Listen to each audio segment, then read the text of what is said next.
we picked acute myeloid leukemia, AML, as a model because with chemotherapy, most patients respond usually very well, but there's a high risk of relapse.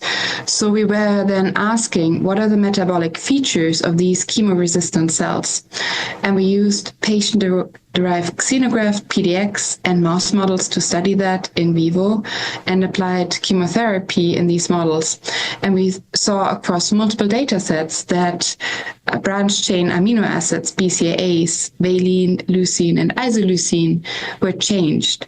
And when we then performed target measurement, we saw in most of the models that they were actually upregulated.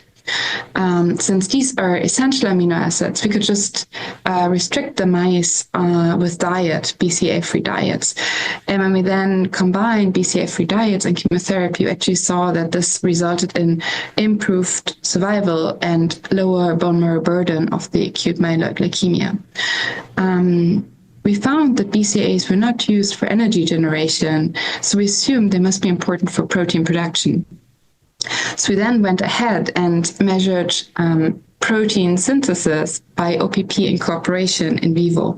And very unexpectedly, leukemia cells upregulated protein synthesis in absence of BCAAs with chemotherapy. We had initially assumed that mTOR and protein synthesis must be lower in this setting.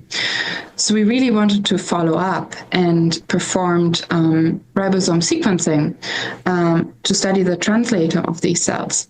And we found that ribosome proteins, including OCFOD1, were increased.